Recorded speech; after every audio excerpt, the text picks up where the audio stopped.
Hidup bukan dengan apa yang seharusnya, tapi hidup dengan apa yang ada. Itu udah saya sampaikan. Itu juga bisa meluaskan. Yang keempat, cobalah kalau kita sekarang ini sudah mengalami rutinitas.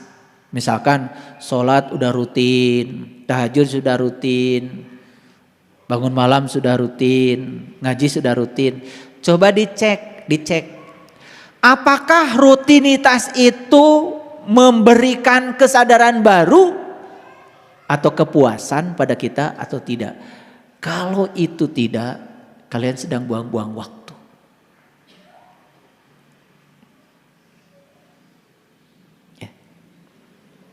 Nanti harus latihan deh. Akhirnya sekarang ini kan kita dijebak oleh pikiran kita. Pokoknya zuhur 4 rakaat, asar 4 rakaat gitu. Rakaat mana yang membuat kita jadi sadar kita pun gak tahu. Karena yang dibaca juga gak sadar kan, betul?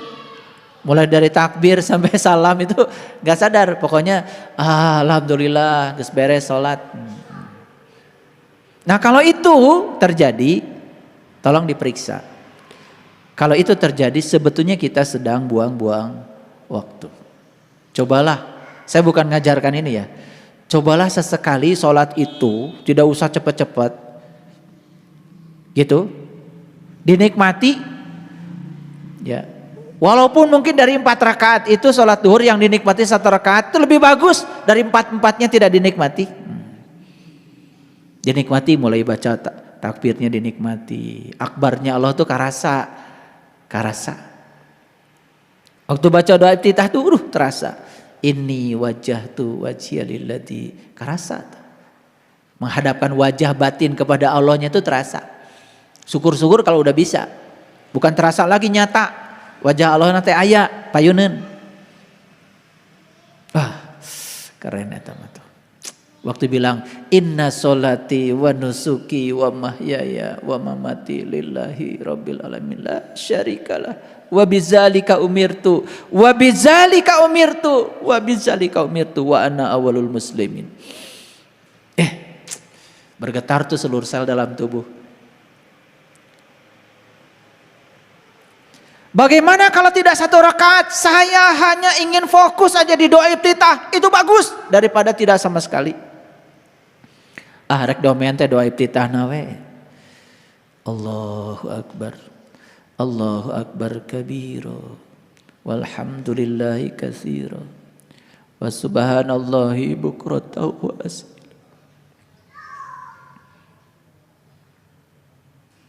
Tahu artinya enggak? Wa subhanallahi bukratan wa asila, tahu artinya enggak? Eta sakitu dibaca unggal poe. Dan aku akan sucikan engkau ya Allah pagi dan petang. Aku akan sucikan engkau ya Allah pagi dan petang. Tanya pada dirimu. Apakah engkau sudah mensucikan Allah pagi dan petang?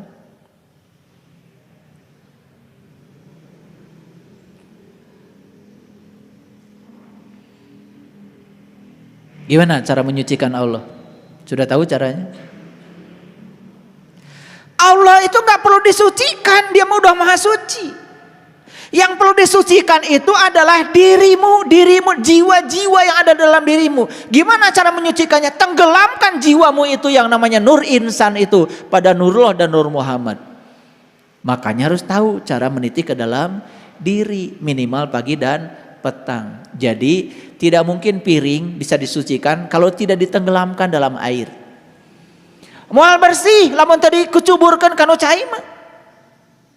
Jiwa kita tidak akan bersih kalau tidak ditenggelamkan dalam lautan cahaya. Sudah bisa belum? Ya, yang sudah bisa teruskan. Yang belum bisa buru-buru diajar. Makanya waktu bilang wa subhanallahi bukratan wa asila, bisa nangis. Apa yang sudah kita lakukan pagi, apa yang kita sudah lakukan petang, ketika dia menampakkan diri bertajalli di puncak kesadaran kita, masih teringat.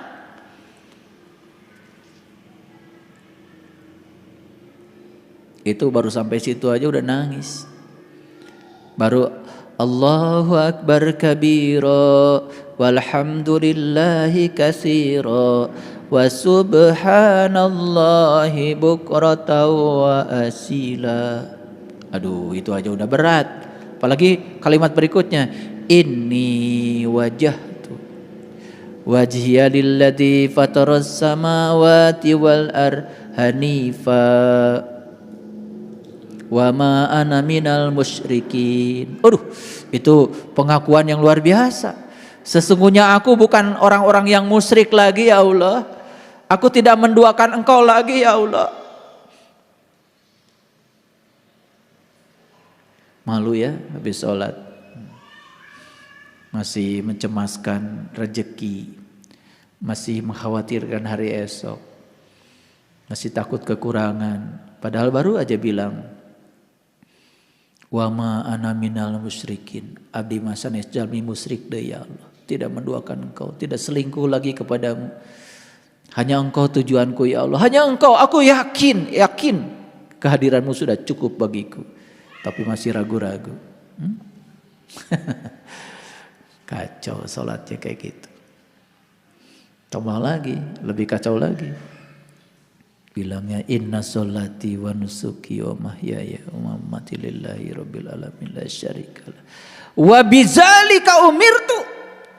Kenceng banget. Aku siap menerima apapun perintahmu ya Allah.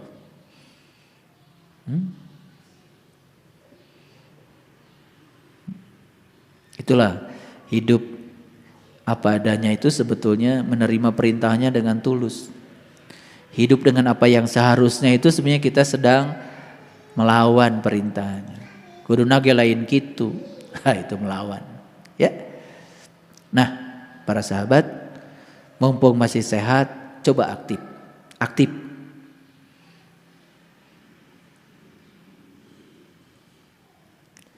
Karena nanti begitu kita sudah tidak seperti sekarang lagi, kepasipan itu akan membuat kita semakin cepat untuk menua.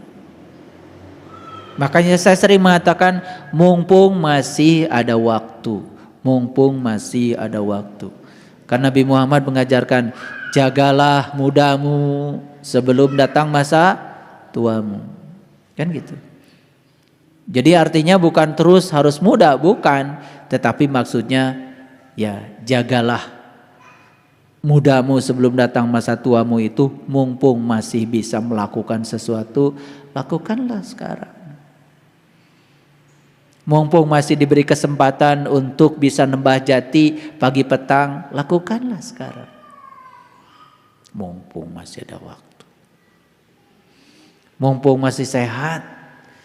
Kan jagalah sehatmu sebelum datang masa sakitmu. Jagalah masa kuatmu sebelum datang masa lemahmu. Jagalah hidupmu sebelum datang masa matimu. Keren banget itu pepatah Rasul itu.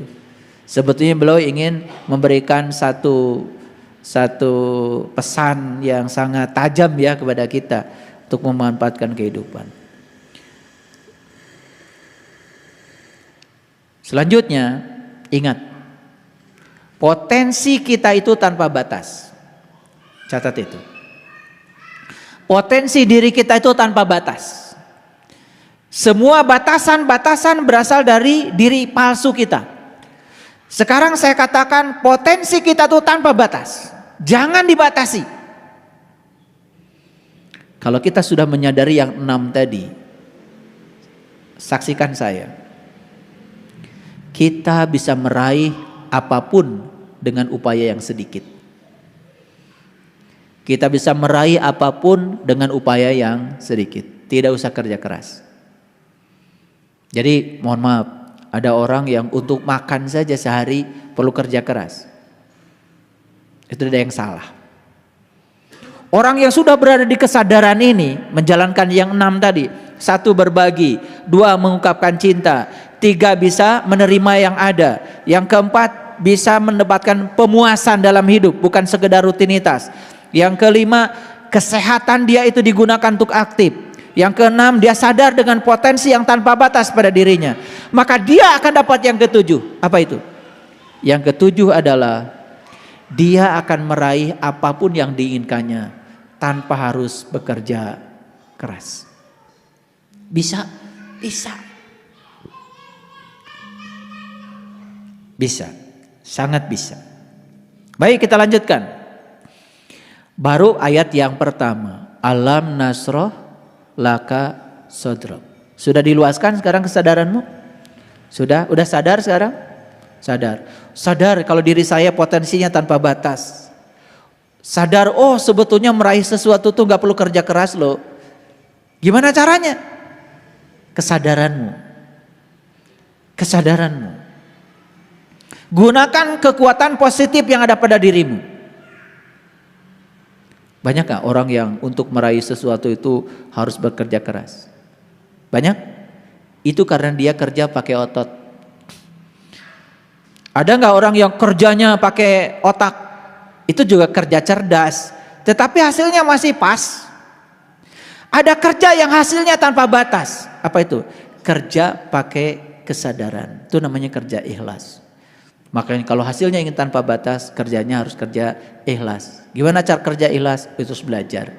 Belajar menemukan diri sejati dulu. Sebelum kita menemukan siapa diri kita, ikhlas itu masih jauh. Masih transaksional. Betul gak? Lihat tuh, sekarang banyak sekali berita tentang ya bersedekah yang tadinya ingin dapat banyak malah jadi zong. Kenapa? Dari awal niatnya udah gak benar. Dan diajarkan supaya niatnya juga gak benar. Transaksional. Jadi itu lupa ya. Wa ahsin kama ahsanallahu ilaika. Gitu. Baik, yang kedua. Wa wada'na anka wizraka. Dan kami pun telah membebaskan beban darimu. Lihat saya semuanya. Beban-beban hidup itu datangnya dari mana? Dari mana? Dari pikiran. Silahkan kau percaya dirimu sebagai pikiran, bebanmu akan semakin berat. Tapi begitu kita jadi penonton bagi pikiran. Masih ingat lagu saya kemarin kan? Ya. Kabut, sengajakah engkau mewakili pikiranku? Kabut itu ada putih, ada hitam. Dua-duanya juga menghalangi matahari. Ingat, diriku bukan kabut putih, bukan kabut hitam. Diriku yang sebenarnya adalah langit biru. Aku menerima yang putih, aku menerima yang hitam. Karena aku bukan kabut. Aku adalah langit biru. Berarti kalau aku langit biru, aku bukan pikiran. Aku adalah kesadaran. Aku adalah pemerhati bagi pikiran. Coba. Makanya kan lagu itu keren banget. Ya. Kabut, sengajakah engkau mewakili pikiranku? Pekat, hitam berarak mengelilingi matahari.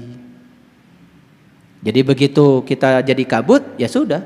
Kabut itu akan mengelilingi matahari. Matahari rohani kita tidak nampak lagi. Jiwa kita menjadi terkurung, tidak terdapat. Tidak ada proses fotosintesis jiwa di situ. Nih saya tidak berbicara proses fotosintesis materi. Proses fotosintesis jiwa.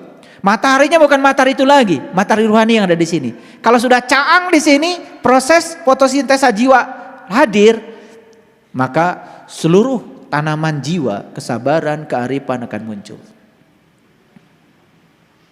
Ya. Gitu. Jadi oleh karena itu maka kita jangan jadi kabut ya, jadi langit biru aja. Begitu jadi kabut, langsung tarik, itu bukan aku. Itu diri palsuku, aku bukan itu. Segera jadi pengamat bagi pikiran, keren banget. Ya. Alam nashrah laka sadroka wa wada'na anka wizroka. Ini kaknya saya baca supaya jelas Ka itu kamu, Ka itu dirimu, ya. Dan Allah mengatakan, dan kami pun telah membebaskan beban darimu. Lihat saya semua. Begitu kita sadar diri kita bukan pikiran, hilang gak beban? Hilang gak baik buruk? Hilang gak benar salah? Tidak ada beban.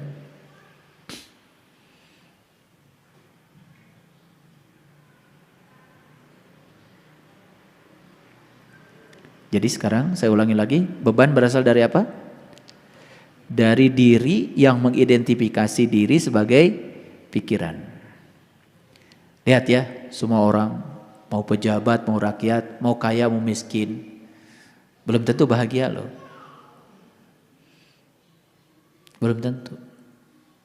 Selama dia mengidentifikasi dirinya sebagai pikiran, harta sebanyak apapun belum tentu dia bahagia. Komo teu boga duit mah. Ya. Makanya kuncinya sederhana. Begitu kita sedang mengidentifikasi diri sebagai pikiran, langsung lain orang eta mah. Urang nusannya nama lain eta. Gitu. Buru-buru. Kita yang sebenarnya tidak terjebak oleh kehidupan dan kematian. Kita yang sebenarnya abadi, seabadi ilahi. Sadari itu. Senyum aja menghadapi apapun. Tidak ada yang menakutkan. Ini udah tingkat tinggi nih ngaji. Ya. Berikutnya apa? Allazi an qadadah. Itulah yang membuat kamu selama ini terbebani punggungmu. Ini udah pada bengkok-bengkok nih punggungnya. Karena semua jadi beban. Hidup yang 5 hari kerja keras, di akhir pekan piknik 1 minggu, itu hidup yang tidak layak dihidupi. Berarti yang 5 hari itu kalian gak bahagia. Hidup yang layak dihidupi itu setiap saat bahagia. Semua hari adalah hari libur. Kade ulah nepi ka teu gawe. Semua hari-hari libur itu artinya setiap hari selalu membuat dia bahagia. Apalagi kerja keras ya selama 11 bulan, akhir tahun piknik cenah supaya bahagia. Bohong.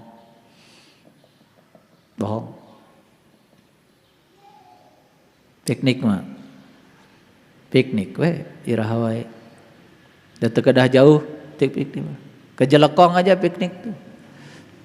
Makan di daun pisang aja nasi liwet enak. Betul? Nih, gimana hatinya? Kalau hati dan pikirannya, ya kalau bisa ke Bali nggak apa-apa ke Bali. Kalau bisa jalan-jalan ke Jepang ya nggak apa-apa, ya. Saya doakan ya. Tong di Jelekong wae. Ya. Kemudian Allah mengatakan wa rafa'na laka dzikraka. Apa artinya? Dan sesungguhnya aku sudah meninggikan ingatanmu. Nah, ingatan yang ditinggikan oleh Allah itu adalah ingatan yang melampaui ingatan, pikiran yang melampaui pikiran, kecerdasan yang melampaui kecerdasan. Itulah kesadaran.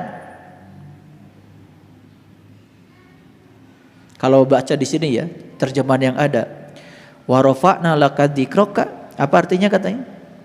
Dan kami tinggikan sebutan namamu bagimu. Zikir jadi sebutan. Lihat saya semuanya. Ya, wa rafa'na laka dzikrak, artinya apa? Aku telah meninggikan ingatanmu. Ingatan yang paling tinggi adalah ingatan kepada Allah. Siapa yang bisa ingat kepada Allah? Yang sudah tahu dan kenal kepada Allah. Nucan nyaho mah moal bisa emut. Dan tidak mungkin kita mengingat sesuatu yang kita tidak tahu. Syarat sahnya ingat itu harus tahu dong yang diingat. Jadi yang baru nyebut-nyebut subhanallah, Allahu akbar, la ilaha, can inget itu baru nyebut. Kalian baca setiap salat subhanallah subhanallah 33 itu yang pakai gini kan? Itu menyebut, bukan ingat.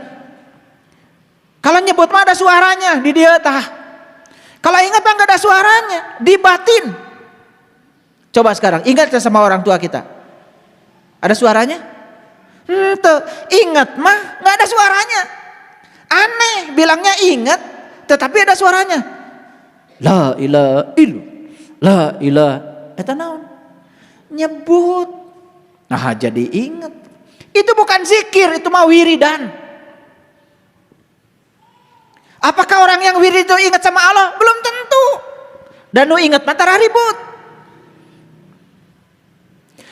Warofa'na laka zikrok. Aku rofa, aku angkat ingatanmu, aku tinggikan ingatanmu. Jadi orang yang sudah ditinggikan ingatannya oleh Allah, sudah bukan pikiran lagi, bukan tubuh lagi. Dia sudah menjadi kesadaran tertinggi. Disebutnya juga kesadaran murni. Nama tak bernama, rasa tanpa rasa, wajah tak berwajah, kata tanpa suara. Saya mau nanya, pintar nggak kalian bisa jawab apa tidak?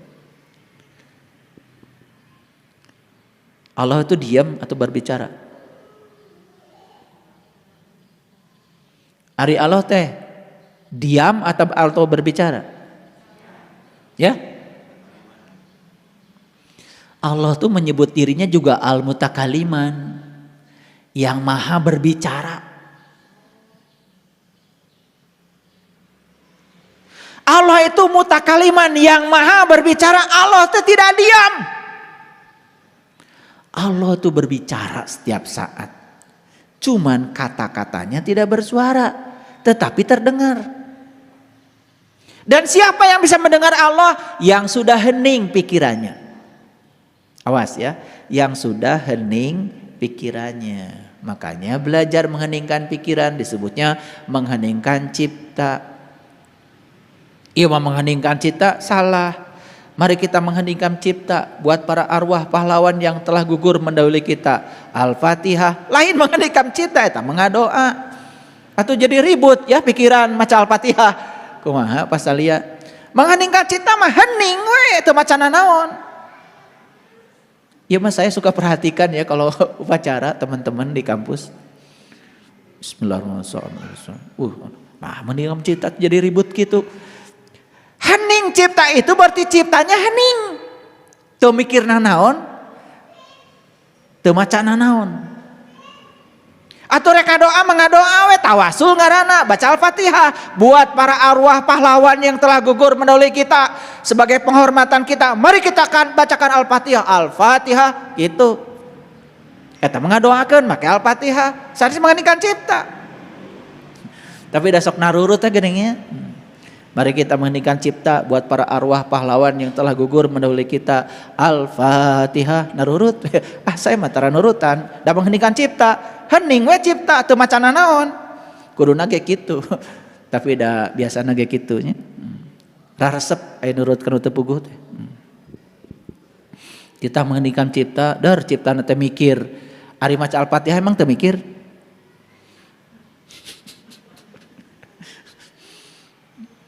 Ya, banyak dagelannya di dunia ini, luar biasa. Ayo teruskan lagi. Warofa'na laka zikrak.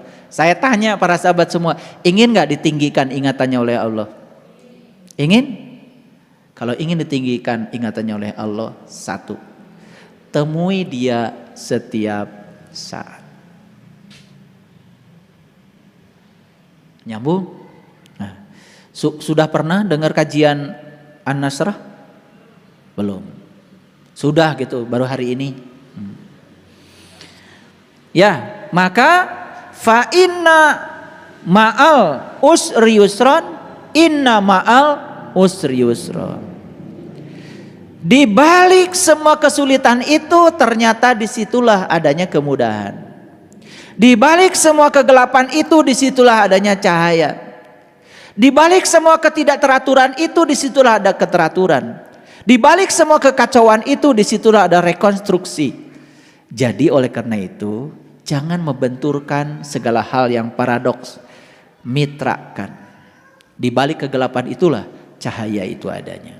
Makanya R.A. Kartini mengatakan menyusuri kegelapan untuk menemukan cahaya. Jadi jangan terjebak salah benar.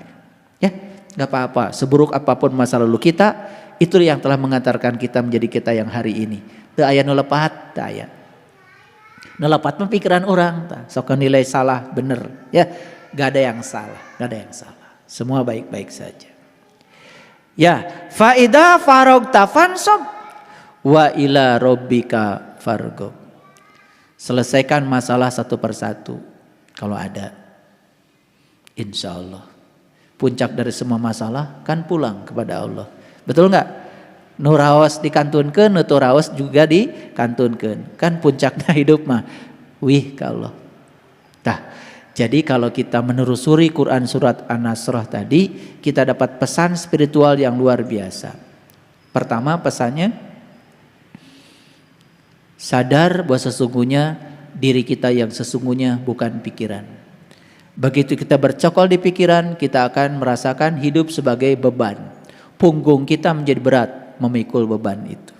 Sekarang lepaskan semua beban itu karena dirimu yang sesungguhnya adalah kesadaran murnimu. Oleh karena itu temui dia setiap saat. Temui dia setiap saat. Begitu kita menemui dia setiap saat, warofa'na laka zikrok, ingatanmu akan aku lesatkan. Ingatanmu akan aku tinggikan. Nah, ingatan yang ditinggikan adalah ingatan yang melampaui segala yang diingat. Ingatannya cuma satu kepada Allah saja. Indah sekali. Mereka yang ingatannya selalu kepada Allah, diliputi oleh cahaya Allah, setiap saat merasakan kehadirannya, hidupnya akan dibebaskan. Itu saja. Belajar spiritual itu. Keren gak? Coba belajar spiritual itu seperti itu. Ya, itulah intisarinya agama. Jadi agama bukan keterampilan membaca Quran. Bukan keterampilan menghalus-haluskan suara. Bukan. Itu bahasa asing. Kalau kita belajar aja bahasa asing sudah bagus. Betul nggak? Iya. Kita bukan orang Arab. Kita melafalkan Arab salah. Wajar. Orang Arab juga dititah ngomong. Sok orang Arab cenah ngomong. 3 jebur. Heseun. Ya. Iya. Coba orang Arab cenah maca. Ya. Ya. Nuju abdi lempang dina galengan, kumargi abdi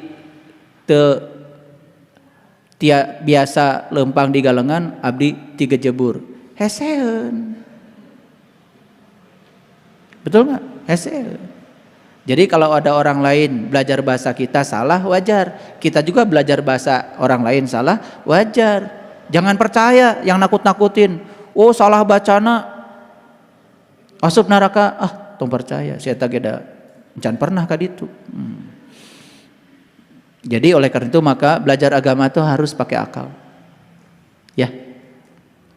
Ayo semangat terus. Yang belum bisa baca Quran nggak apa-apa. Mau latihan dulu baca Quran dari awal, tapi jangan takut. Jangan takut salah, ya. Itu. Jadi nggak usah pusinglah dengan yang begitu. Justru pusing mah kalau kita hari ini belum tahu jalan pulang untuk mati. Dah maut mau ditanya keyakinan apa, keyakinan Anda apa, agama Anda nggak akan mau ditaros. Yang akan ditanya saat mati mah kebaikan Anda apa, bukan keyakinan. Komo dites baca Quran mah taya bu, taya, ya. Man robuka mah bukan pertanyaan di kuburan itu, taya kuburan teh singkat jawab ayeuna. Man robuka saha Gusti anjeun teh jawab ayeuna. Wa man kana fi hadi a'ma wa huwa fil akhirati a'ma wa adul sabila. Sing saha nu tepang jeung Allah di dunia, moal tepang jeung Allah di akhirat. Jalannya lebih sesat. Kan gitu Quran lagi. Barang siapa yang tidak melihat di dunia, tidak akan melihat di akhirat dan jalannya lebih sesat. Quran. Betul? Gitu. Udah ngerti sekarang Alam Nasrah? Sok baca nanti di rumah. Alam nasrah laka sadrak. Hup, liren heula. Bener orang teh sadar. Bener geus luas kesadaranana. Betul enggak? Tanya dirina. Can kajawab, baca deui balikan deui. Alam nasrah laka sadrak. Can kajawab, baca deui. Alam nasrah laka sadrak. Kengeng teu ayat pertama wungkul 100 kali menang. Daripada tuntas sampai ke ayat 8 tapi teu ngartina naon. Paham? Tuh, boleh. Ya, tidak melanggar syariat kok. Karena fikihnya mengatakan yang penting setiap selesai baca Al-Fatihah disunatkan membaca ayat. Ya toh, ayat yang mana saja boleh dipilih. Coba sholat di Arab. Kadang-kadang surat Al-Baqarah diambil ayat ini, dicuplik aja tengahnya, nggak masalah. Betul nggak? Gitu. Kadang-kadang di sana sholat Isya, sholat Maghrib cuma ayat kursi aja. Allahu la ilaha illa huwal hayyul qayyum la ta'khudhuhu sinnatu wa la naum lahu ma fis samawati wa ma fil ard man dzal ladzi yashfa'u indahu illa bi'idznih. Allahu akbar. Cuma gitu aja. Enggak apa-apa. Mau satu surat, mau satu ayat boleh. Bulan Ramadan surat Al-Baqarah dibaca satu surat, satu rakaat. Ya kan? Jadi boleh, itu terserah. Ya, tidak menyalahi fikih. Itu. Makanya kita harus tahu hukumnya ya, secara global, secara komprehensif. Jadi daripada kita ngerti detil-detilnya nggak tahu yang komprehensifnya. Itu saja yang saya sampaikan hari ini. Semoga setelah dibukakan kesadarannya, diluaskan kesadarannya menghadapi kehidupan kita menjadi sangat siap. Betul? Tidak perlu resolusi tahun baru. Jadi hadapilah setiap saat dengan penuh kegembiraan dan sukacita. Assalamualaikum warahmatullahi wabarakatuh.